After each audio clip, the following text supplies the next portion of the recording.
the Correndo Show with your favorite Z-list celebrity, as I like to let the viewers know. But today I got a special guest. I got Scott White. Say hello, Hey, Scott. Yeah, man. I came across you online. You told me a little bit about yourself. Um, you discussed, you know, your life coach, and this is something that was really important for me because I'm in this process of growing and mm, trying to rebuild myself. And the first thing I had to do was almost, if you will, just start from the beginning and get this new mindset because you know I'm 30 years. I just turned 30 this March. And hey, happy birthday. yeah. So hitting 30, man, it's getting crazy now. Like Uh-huh. life is starting to hit real quick now. And like I said, yeah, I turned 30. Um, and I'm just not at the point where I want to be, at least financially. I'm married now. So I'm really happy in that sense. But I just want to get there financially. Hmm. But the first thing I need to do is or at least that I believe, is work on myself. And that's also why I wanted to have you on. I think you could help me and you can help the viewers with a couple of tips they have. Yeah. So, but first, yeah, let people know a little bit about yourself. Yeah, of course, yeah. So I'm Canadian, but living in Scotland right now. So my wife and I kind of moved across for her to do a PhD. Um, we've been living in Scotland for 6.5 years, 7 years in the fall, and yeah, just really kind of enjoying it. It's been a great experience.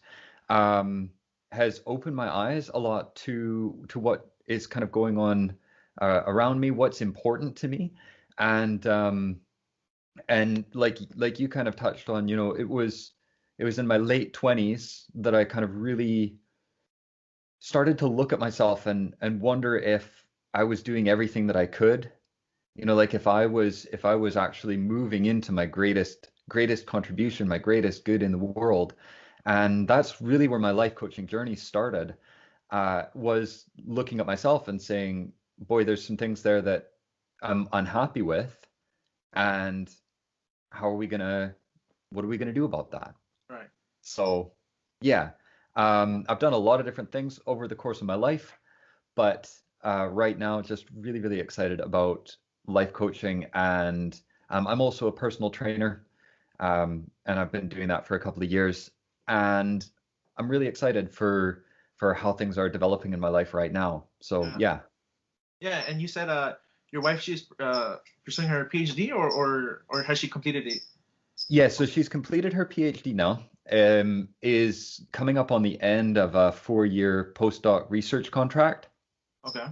and actually has been offered a lectureship now in England. So it's super exciting times for her. Um, yeah, so she, in some ways, when we got married, she more or less had a direction, and I Right. thought that I did. Like, I had a really stable career at the time. And then fast forward a few years and we moved to the UK, and I found out that I liked the people that I was working with, Mhm. and I enjoyed the work, but not the industry inherently. Okay. And the company that I ended up working for asked for a lot, and I felt that they kind of left me out in the dark. They kind of left me in the cold as far as like actual support. I would put in really long hours and just felt like they gave me money in return, Right. which just at a certain point, I just decided that wasn't a fair trade anymore. Right.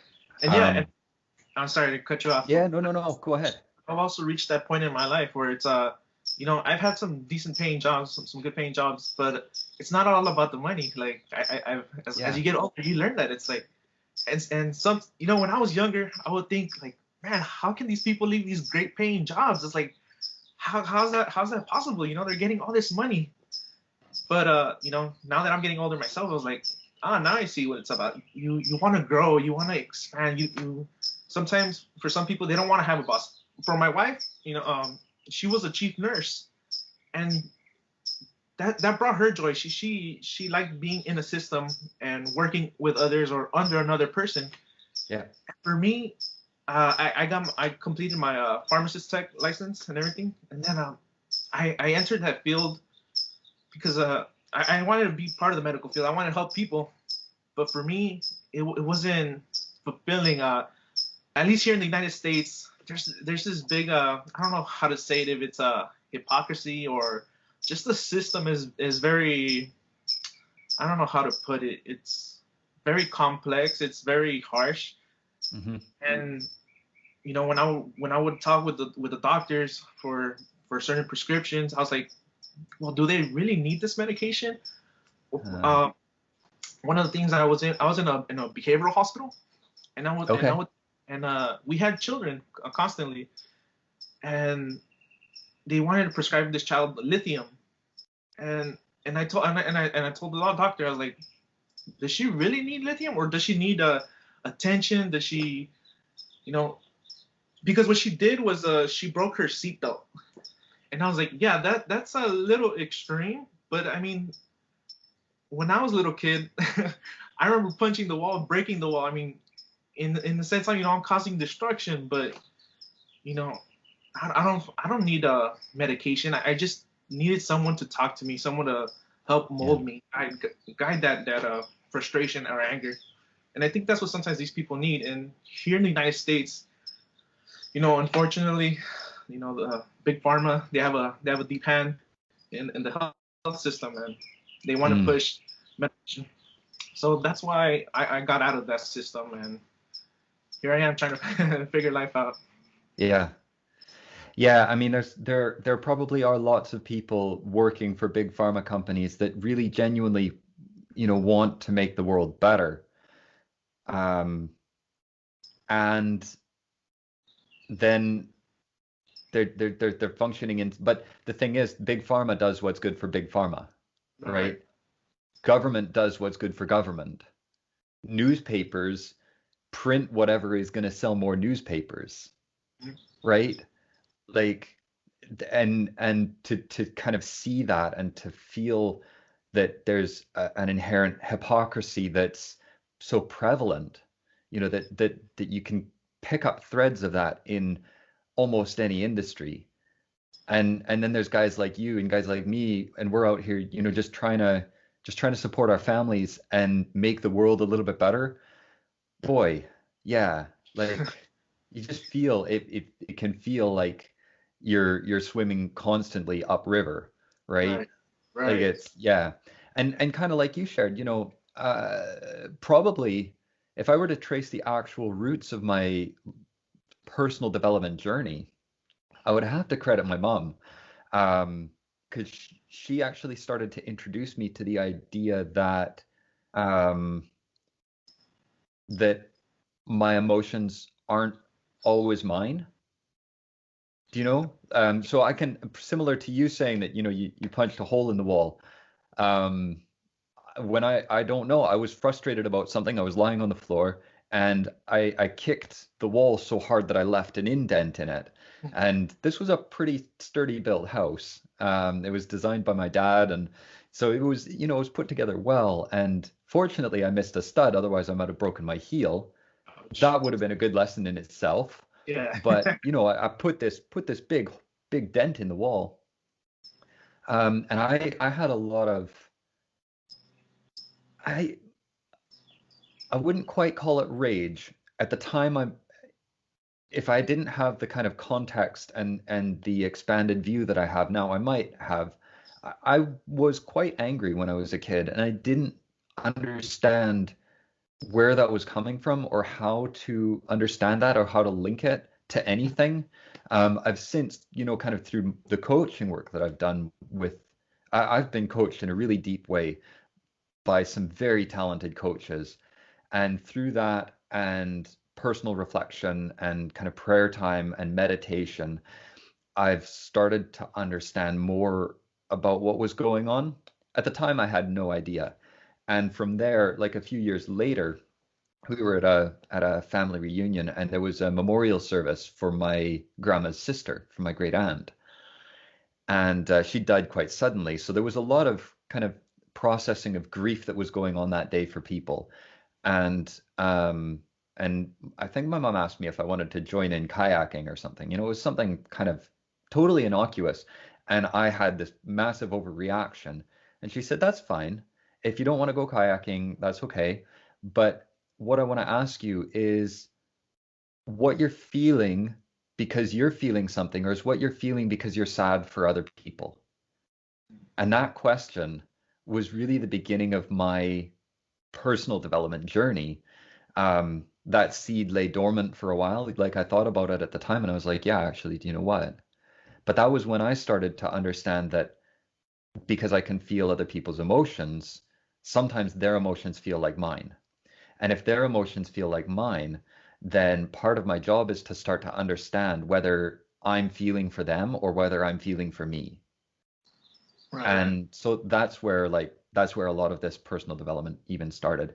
If I had been if I had been seen by a doctor, there's a good chance that they would have put me on some sort of Right. Ritalin or some sort of drug to calm me down.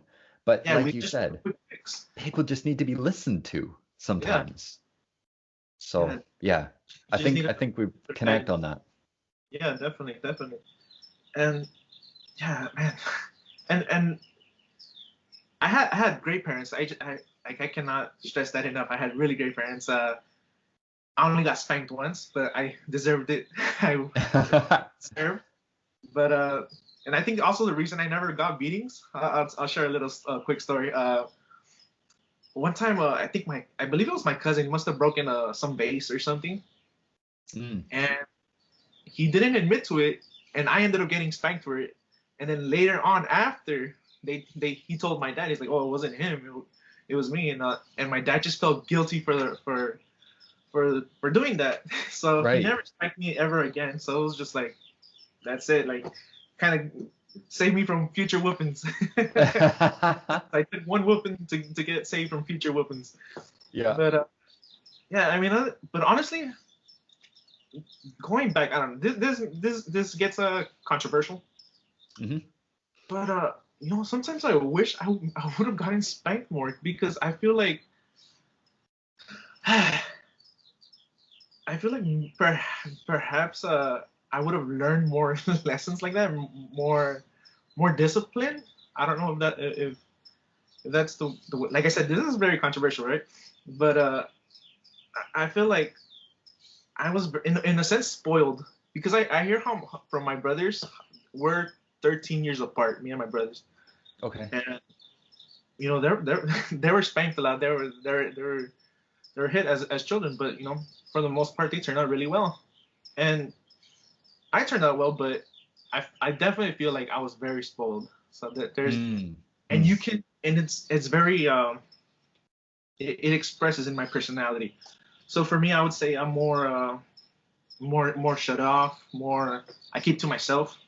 And my brothers, they're very social. So I mean, I don't know.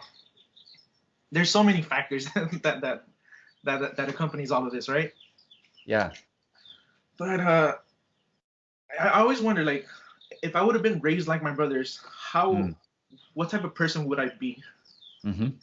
Hmm. And just the way you're raised as a child, it has it's amazing how much of an impact it has on you as an adult. And Yeah.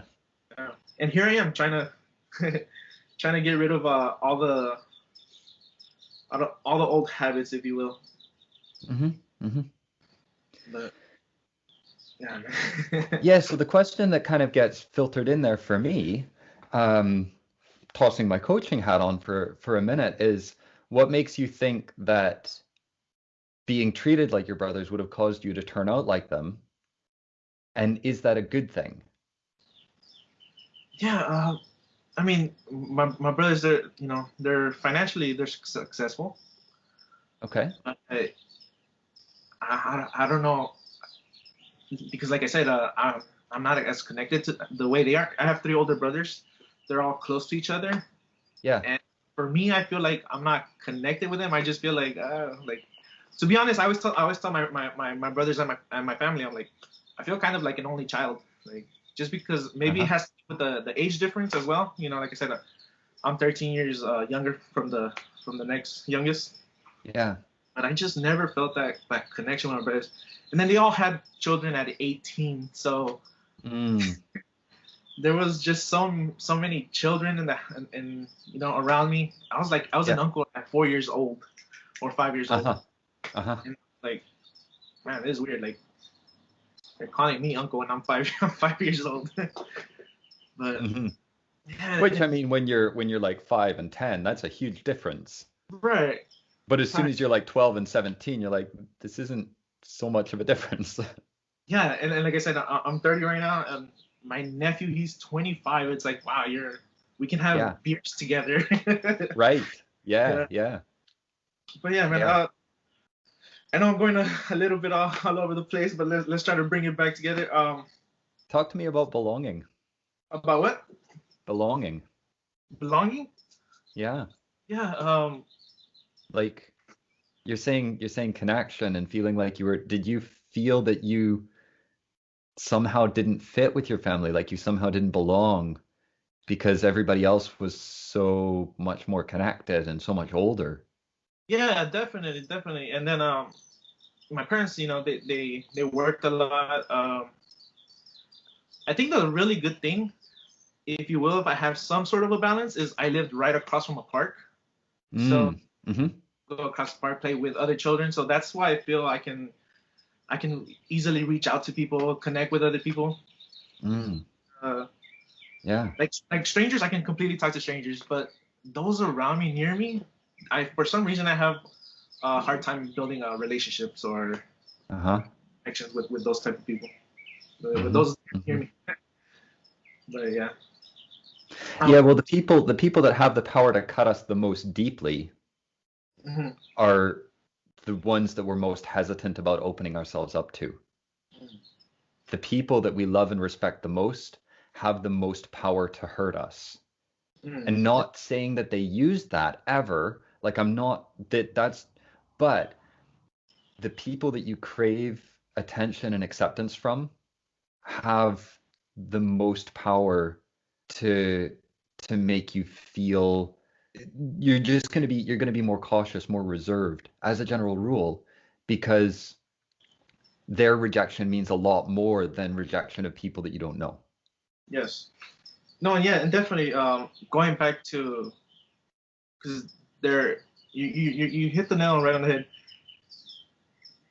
They're the way they feel about me has a huge impact on my decisions, or at least it did back then. Like I said, when I also went for pharmacy, I also did it more. I would say I did it more to make my parents proud. And I was like, this is not something I want to do. This is, but you know, I want to be the first one to complete college. I wanted to provide some sort of pride for my parents, and like it's connected to what you said. You know, those people around you have the biggest influence, if you will. And yeah, but it's a little. This is the first time I'm opening up like this and talking about my family. So if I come off a little uncomfortable, this is the first time I do this. That's fine, Carlos. I ask questions that people don't ask, and I listen in a way that people sometimes don't listen. Like that's one of the things that is strong about my coaching. So I'm used to people not quite knowing what to say because I've asked stuff that they don't really think about or know. That's totally cool. All right. Well, I feel like I'm venting here now. Now I feel really good. Yeah. Yeah. What would you say for advice? You know, someone as myself, how to go about, I guess, networking? How would I go about you know, try to, I don't know if open up is the right word, because like I said, I feel like I can reach out to people fairly easily. It's just building those deep relationships. That's what I'm having trouble with. How would you say I can go about that? Perhaps a lot of other viewers that are watching that are having this issue. Sure. Yeah, totally. Um, Everything that we want to see in the external world, we have to embrace in our internal world first. So for people like me, I struggled with different addictions throughout kind of my life. I've never had very serious substance addictions, but I did have like a 20-year struggle with pornography addiction. Um, I struggled with unhealthy eating habits. I've struggled with unhealthy but not really like addictive behavior with alcohol, but I've struggled with an unhealthy relationship with alcohol. Um, and for me, all of addictions are usually about helping us to not feel something that we're scared to feel. For me, it was about connection.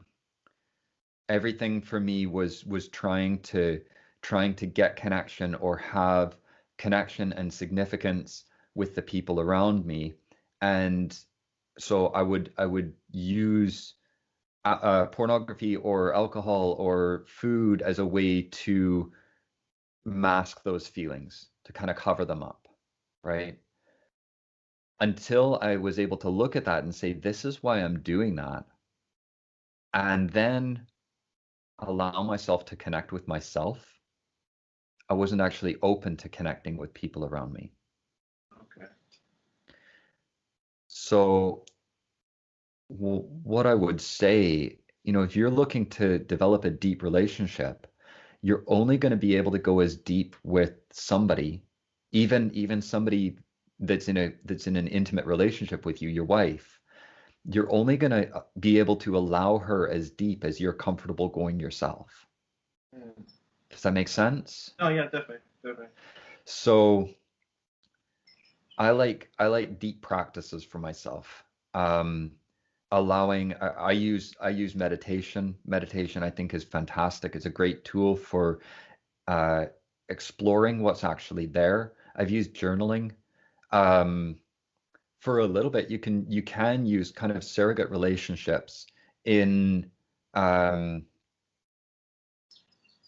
somebody like a therapist or a counselor or a coach can sometimes help you to explore a little bit more deeply into yourself and uncover the fears and the reasons that you push people away. And um, sometimes when it's about belonging, it's about believing that, especially when it's belonging and acceptance, there's a belief that I'm fundamentally flawed or that there's something wrong with me. And if I let people see that, they're going to leave. So I need to hide that. So I need to keep people at a surface level, or else they're not going to want to hang out with me, right? They're going to reject me. They're going to kick me out of my tribe. When that kind of fear of rejection is what's driving you, you'll never be able to belong because fitting in, which is that, is about hiding who I am to be part of the group. Belonging is being part of the group because of who I am. Interesting. So for me, I would say, you said you're trying to fit in, right? This is what you're saying. You try to fit in, but for me, it's to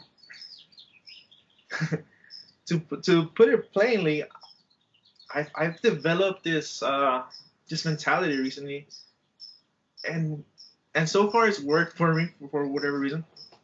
But I just don't care about people's opinions anymore. It's like Right. growing up, I was like, man, what's this person gonna think of me? Or Uh-huh. or like I said, my parents, what are they gonna think of me? And Yeah. like I said, at this point, I've broken from those shackles, and now it's like, what do I want? And Mm. if it makes me happy, I believe it's gonna make those around me happy. That's this mentality that I've adopted. Yeah. Uh, I don't know how I gotta be careful that it doesn't become I don't become a was it a narcissist if I Uh-huh. want it to be all about me, because I've had this my wife, she's the opposite for me. She's very caring, very, she cares about what others think. And for me it's like, well, I don't know them. Like if they get mad, like Mm, why am I gonna let that ruin my day? right. And I remember taking in psychology, and this professor, like, oh man, this really helped me in my life. And like I said, some people might take it the good way, some might take it the other. But the way this professor told me was like, you you choose to be mad. You you can't let other people get you mad. You choose to be mad. If someone says something dumb or something stupid, whatever connotation, you're the one who gives them the power. If you think they're annoying, just ignore them, and they'll stop. But if you keep reacting, then they're just gonna keep that going because they're getting a reaction out of you. Hmm. And I was Hmm. like, huh. So that's, like I said, that's something I adopted to my life, and I was like, yeah, that works. And, when I have people try to troll me online, Hmm. I just don't respond, and they stop Yeah. commenting. And that's the best way Yeah. to. Yeah. You're trying to stop a troll. That's the best way to do it. Just don't reply to them. Yeah. Don't engage. Yeah, don't engage, exactly. Yeah. And for some people, they might see that as oh, you're running away from your problems. You're not facing your problems. But for me, it's like, well, I don't care because it's some random person on the internet. Why am I gonna let them ruin my day? Sure. Yeah, Yeah. Yeah. And that sounds a little bit like picking your battles. yeah, Like like why do you need to fight that person's opinion if you know that it doesn't matter? The only reason to engage with it is if you believe that actually says anything about you. yeah. But if it doesn't, then like then there's then there's nothing that is that if that it then it just doesn't mean anything, right? Right, Like and I yeah, I really agree with your professor who was sharing that with you, saying you have the power to choose to be angry or to choose to not. You have the right, power to choose to be happy or to choose to be not. right, Um, like, and and if you choose to give that power away, okay, but why? right. You know, like, Yeah, like why are you gonna stress yourself? Why are you gonna make yourself angry? Or yeah. just it's better to have, if you will, that control. And this was when was this? I want to say this was 2012. So you already had the internet, but still it wasn't to the point where it is today. Like, man, I have a lot of friends who I don't know if you have friends as well, but that are going through this. But I have a lot of friends who are suffering from depression, from anxiety, and I was like, I don't remember it being this prevalent. I don't know if people are being more open or Mm. if it's due to social media that's causing this anxiety. Like I feel, I feel like I was built perfect for social media because I'm just like I just have this wall where things just bounce off, and I just Uh, wish people could understand the way I think. I was like, man, like I said earlier, why are you letting some random person on the internet ruin your day? Like why? sure. But Yeah, what a gift. Because that for a lot of people, it is like that gets inside their head and if everybody was, kind of the way that you are, the internet would be a much kinder place as well, because nobody would be flinging those darts, no. right? Yeah, yeah, that You and know? then and I don't know.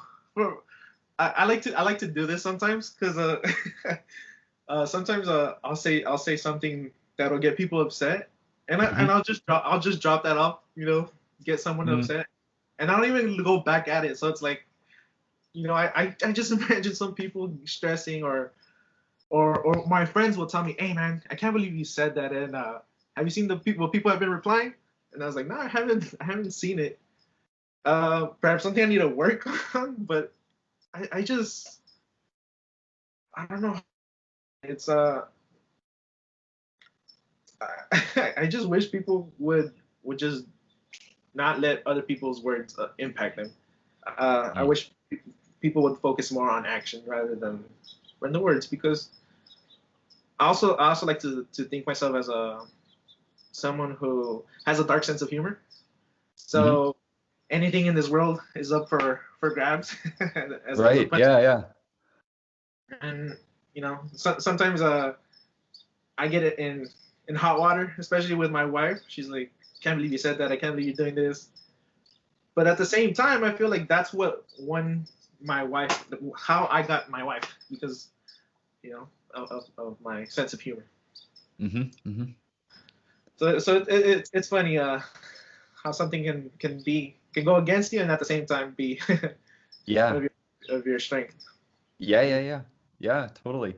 Well, in relationship, often the thing that attracts us to somebody is either the thing that we wish we could do ourselves, or the thing that's like opposite. And then Mm. as soon as we enter a long-term relationship or get married, then you start to feel like, well, why aren't you more like me? Well, if I was more like you, then we wouldn't even be married. So, you know, so the The thing that whole segment, attracts us opposites becomes attract, right? the friction as well. But Mm.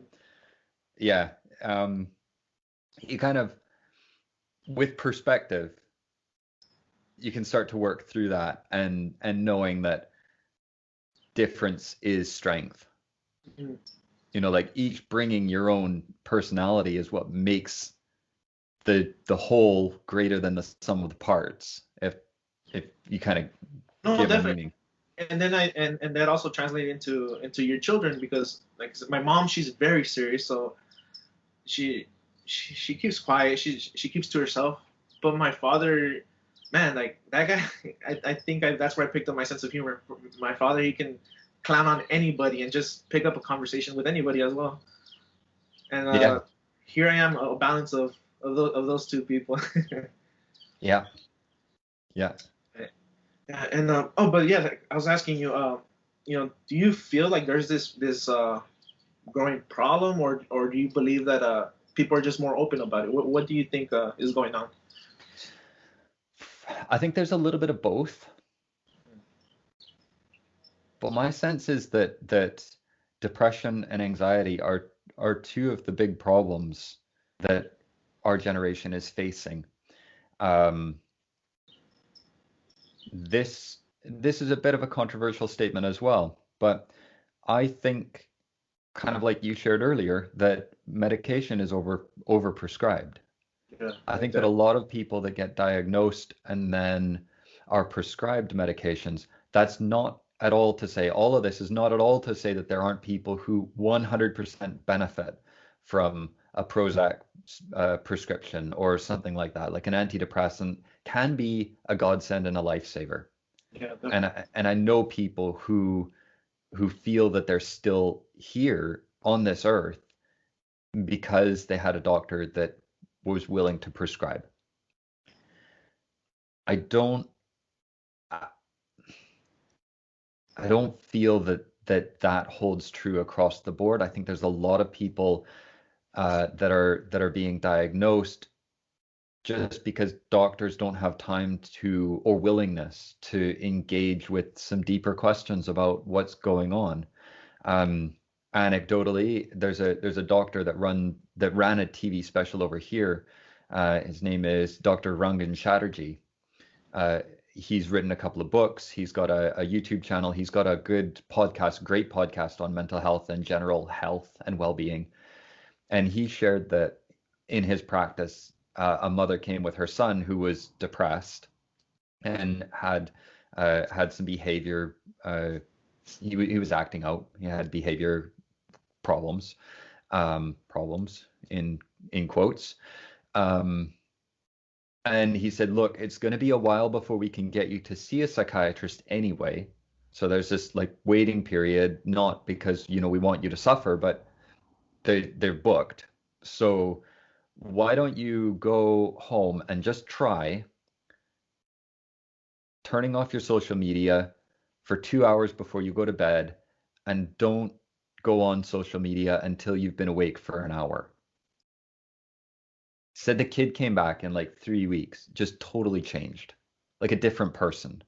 And his behavior was better, his mood was better, he was connecting with his friends better, he was doing better in school, and he was just happier overall And the only intervention that they had undertaken was to limit his social media before and after sleep. Yeah. And Like, if that, if it has the power to do that,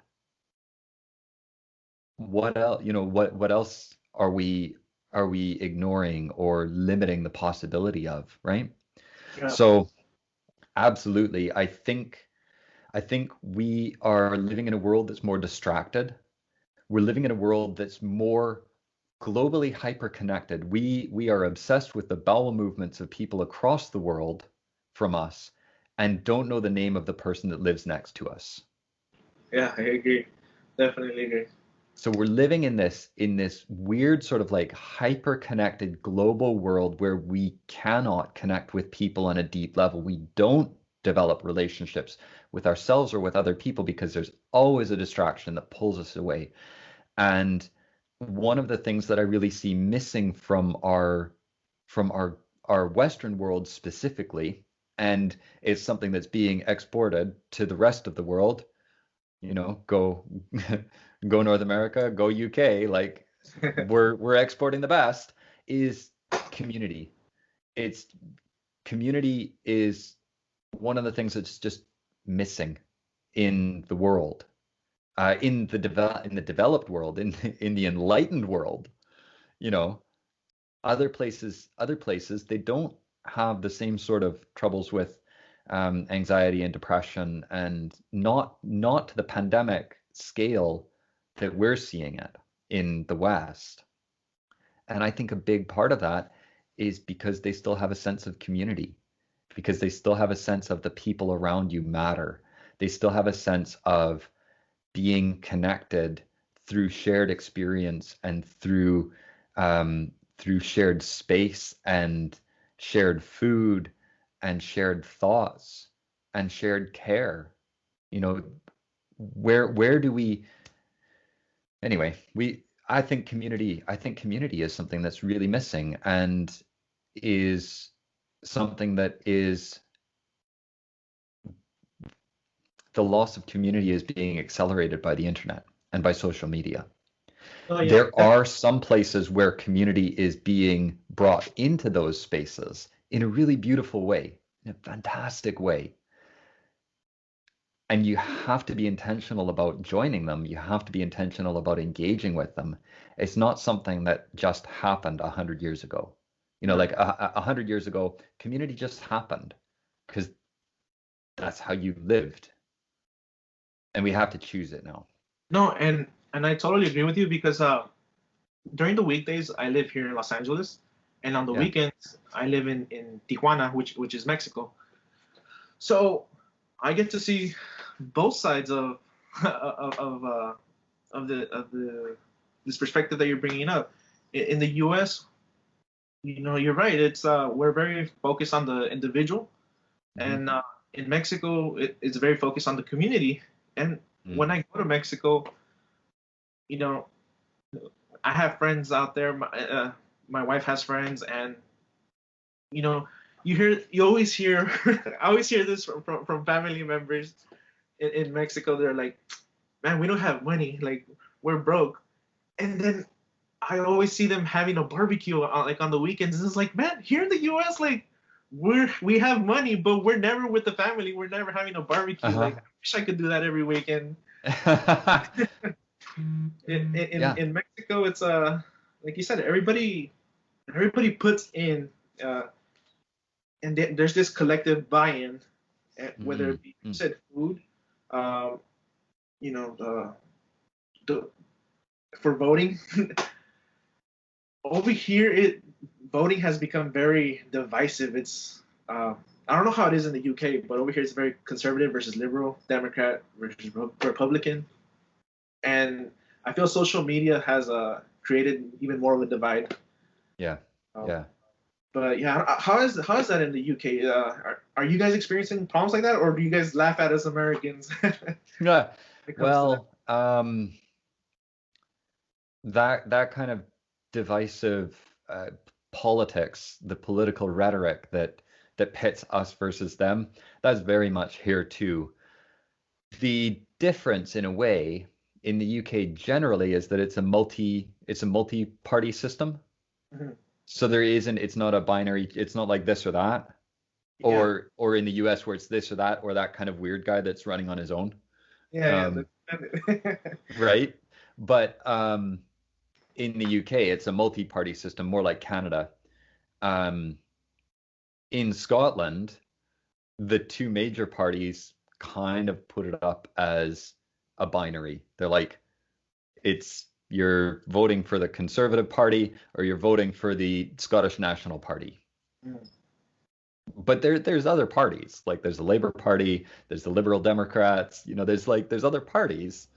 And we're actually coming up, we're having Scottish elections in May, but it's totally different than the US as well, because we've got a few leaflets through our door to remind us that the election is happening. And we've had like a few leaflets put through like talking about different candidates' platforms and what they hope to do, but there's been nothing really televised. We don't have any debates coming up. There's just, it's going to be elections in May.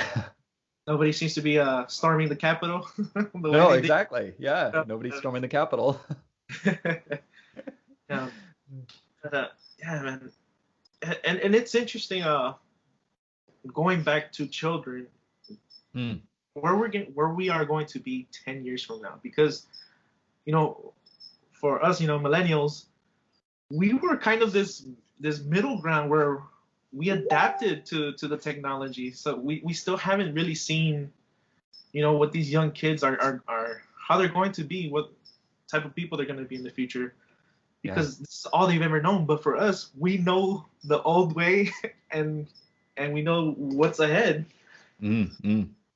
So we're the millennials. We're in a very unique situation. Like I said, we're coming from the old guard to the new guard. Hmm.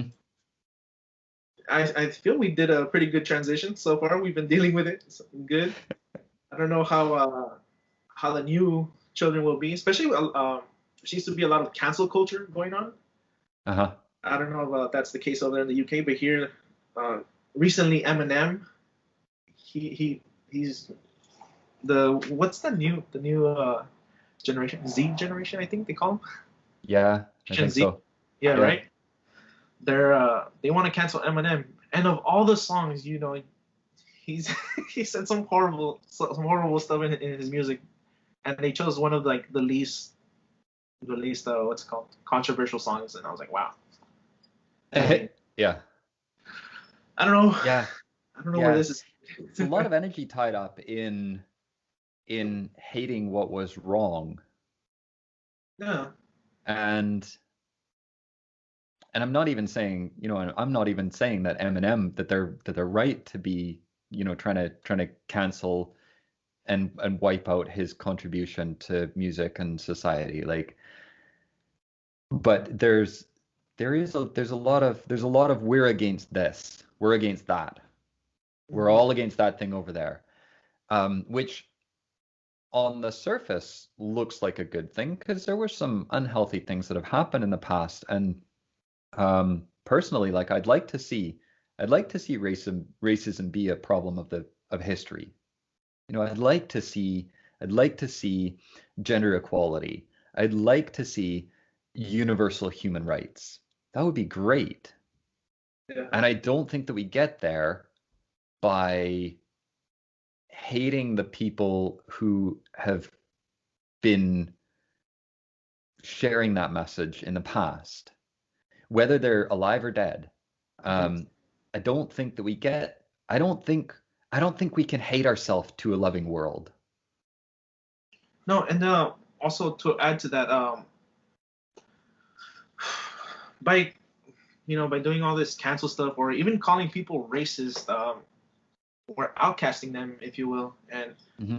rather than showing them love or compassion, like showing them, you know, the thing that I've done a lot, and there's a lot of white people, and they're like, oh, I've never knew a Mexican like you, and I was like, well, you don't have to think of me as a Mexican, just think of me as a like, I want to provide for my family, you want to provide for your family, like let's focus on what what's the same things we have rather than Yeah. the differences. And Yeah. you connect more with people when you're trying to share the same values, the same, Yeah. yeah, trying to discuss the same values that you guys have rather than just outcasting them. And because when you outcast them, they're still gonna meet other people who might have the same mindset, and they're gonna Hmm. have children. So this problem is not gonna end. The only way it's gonna end is if we all become one community, like you said. Yeah. We belong to one rather than many. Yeah. Yeah.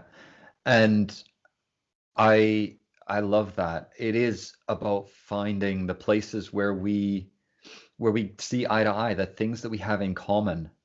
Um, you cut me, I bleed. That's that's from Shakespeare's play that was I think it's The Merchant of Venice.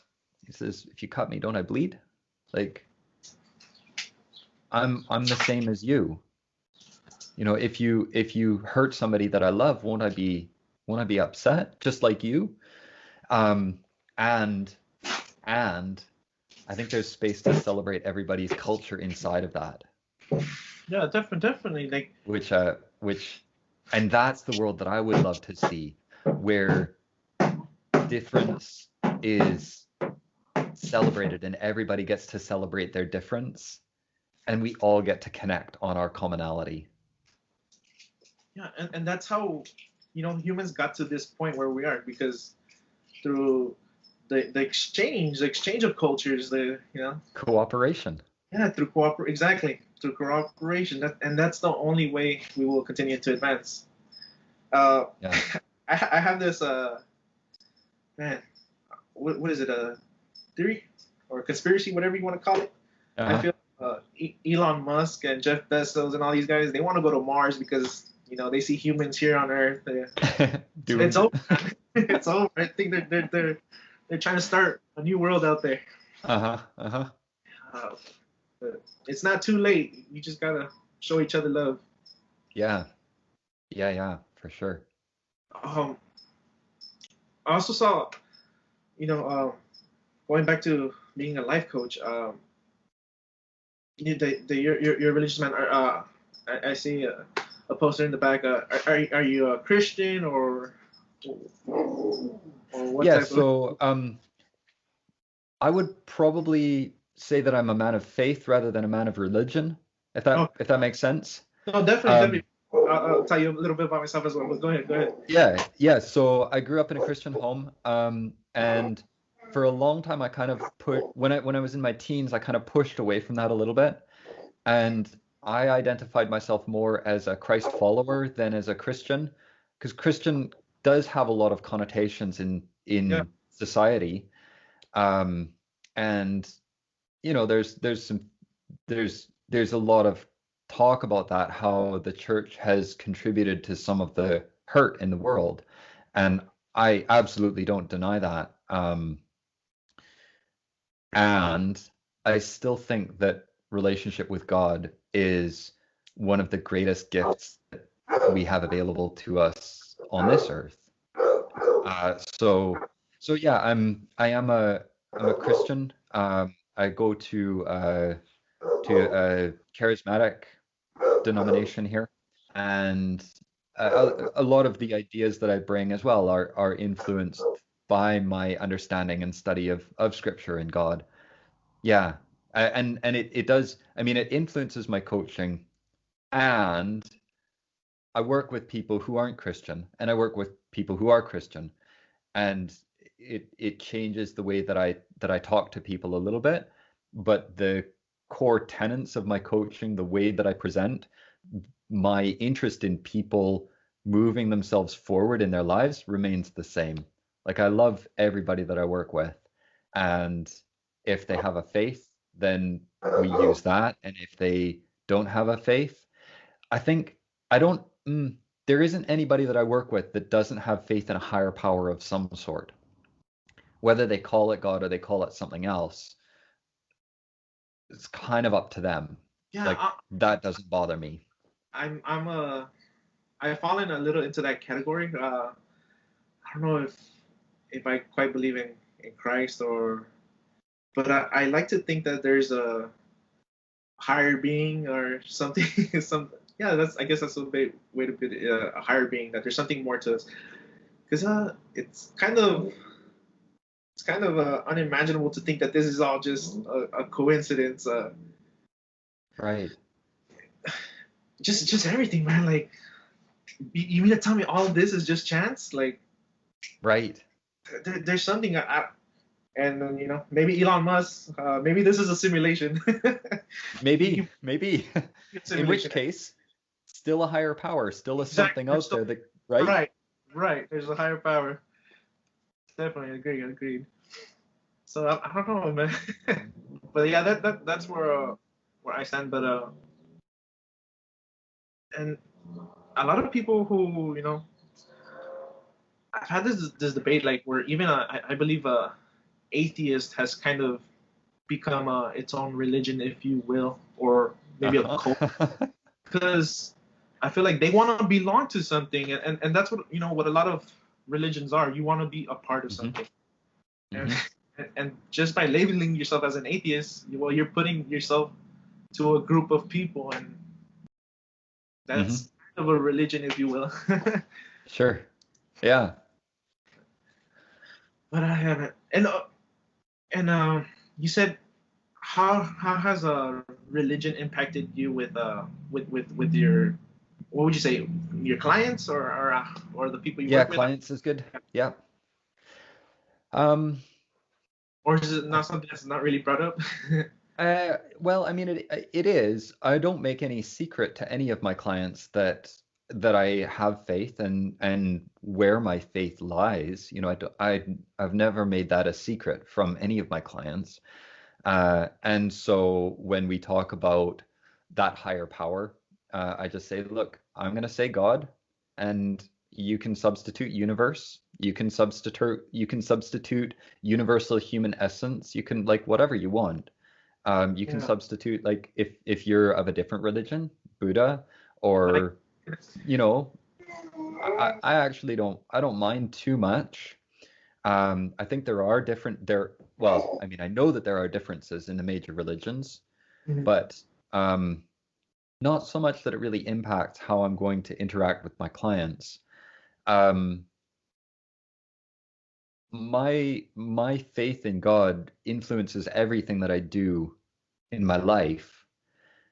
So my coaching is necessarily influenced by that. And probably, the biggest influence in my coaching has been believing that I'm an eternal being, that I'm not a, a body with a spirit, and that I can go and have spiritual experiences, but that I'm a soul with a body living a physical experience.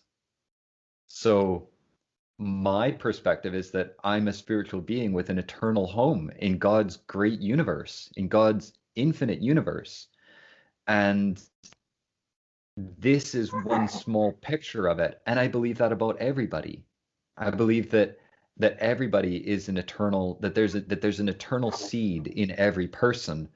And when I'm coaching, I really believe that a big part of what I'm doing is talking to that, Yeah, talking and calling out the God spark, if you yeah, will, or the eternal spiritual essence of a person. I think that I'm speaking to that and calling out, because I think that's where our deepest, most pure desires come from. That's where we can set goals and intentions that are good for us and good for the people that we love and good for the planet. And so, yeah, does that sort of answer your question?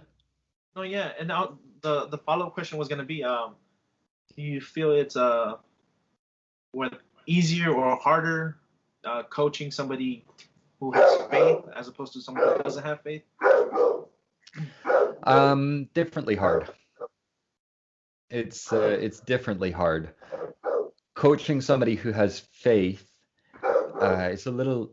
I'm able to use that, becomes another tool that we can talk about, that we can use. Coaching somebody who doesn't have faith, um, we would probably need to come to some sort of an agreement that there was something out there that maybe they didn't couldn't fully understand with their five senses. I think I would struggle to coach somebody in a really deep and impactful way if they denied all possibility of an outside force, of a higher benevolent being. Um, and there would still be coaching that we could do, but it would be it would be different, and it would be an interesting challenge for me. Yeah, I can only imagine. All right. Oh, let's see. I was gonna ask you, because I know we said that you had some time, because thanks to my delay, I had a little hiccups in the morning. It happens. It Isn't happens. isn't that Murphy's law? Anything that can go wrong will go wrong. That's right. Yeah. And, oh my goodness, just all these things happening. Just when you think you have everything set up, and boom, I life know. hits. I know. But yeah, man. I also want to ask you about I saw some cool pictures. Looked like you were was it mountain climbing, or like I just saw you off the cliff, off of what appeared to be the ocean or somewhere, Yeah. Yeah. Yeah. Yeah. edge of the sea. Oh man, yeah. So Scotland is well known for its rock climbing, and there's a bunch of guys that I get together with usually once or twice in the spring and early summer.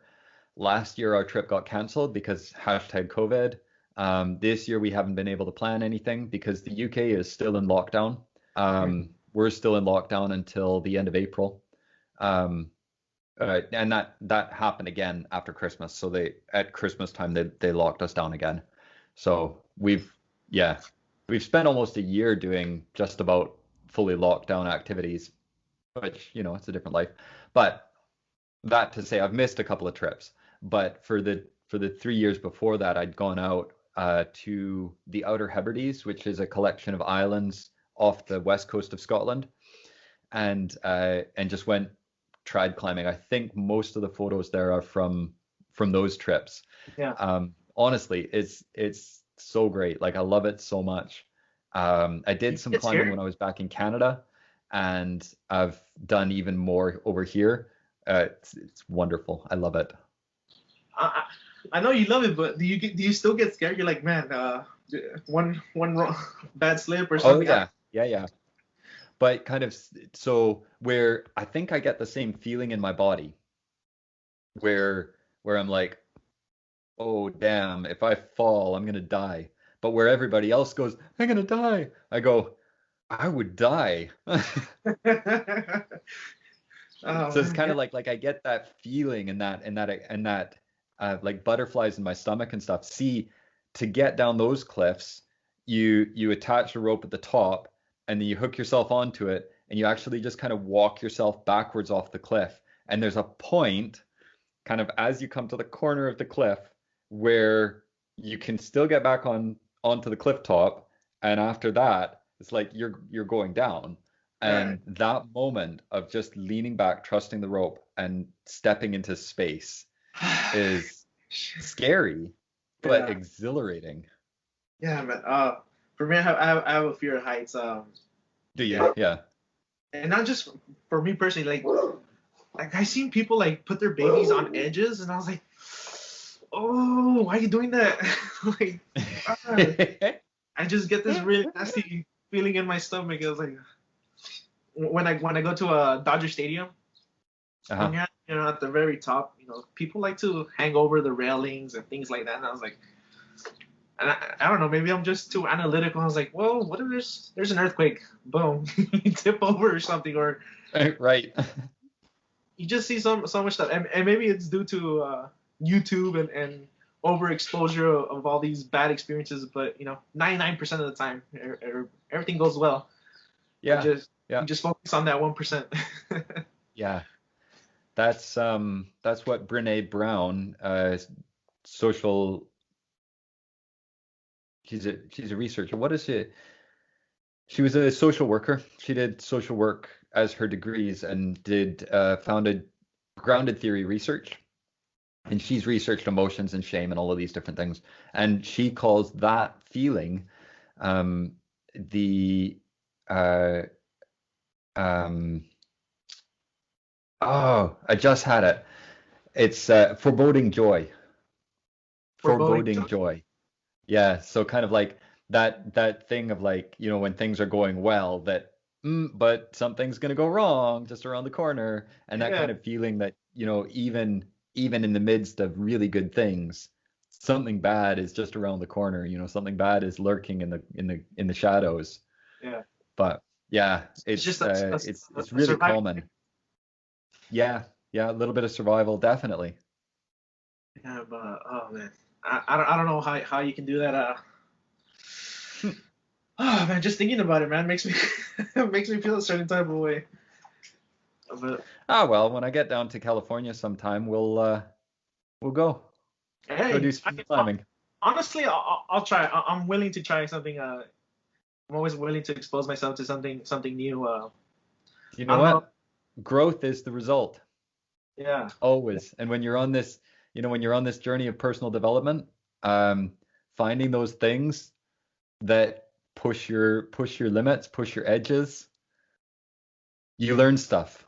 oh yeah, definitely. Do that, you learn stuff. But, yeah, man. Well, before we wrap it up, let people know how they can contact you, or your page, or anything, social media for people to check you out. Yeah, thank you so much. You can find me on Instagram. My coaching page is at granitebear_coaching. My website is granitebearcoaching.com. You can email me, scott@granitebearcoaching.com. You can also reach me through my Facebook. I'm Scott White. It's my face, easy to find. I'm happy to be friends, chat, connect with anybody and have a conversation. Just learn a little bit about somebody's experience in the world. You can find my business page at Granite Bear Training. Yeah, and then later we'll leave those links somewhere in the description for the video, so that way people can reach out to you. But Awesome. yeah, man, when COVID's over, when you come here to California, Yeah, definitely dude. let's I'll do look you something. up. Yeah, man, for sure, for sure. We'll try to plan something out, and if not here, Baja California, it's in Tijuana, like I said, Tijuana, Baja California is a really great place. Yeah, you can walk me around and take me to all of the best taco stands, all of Oh, the best street food. as soon as you cross the border, man, that's already one of the best taco stands. You're We're not spoiled. lying. Yeah, yeah, and yeah. That's one of the great advantages of being here in a border town. You get experience, Mm, the best of both countries. totally, totally. Hey, if one country, goes into total anarchy, if the U.S. for some reason collapses, I know where I'm gonna go. Yeah, yeah, there you go. There you go. Well, Carlos, thanks. thank you so much. I've really appreciated your time and the conversation today. It's been really fun to chat. Yeah, likewise. I really learned a lot, and hopefully the viewers learned a lot, and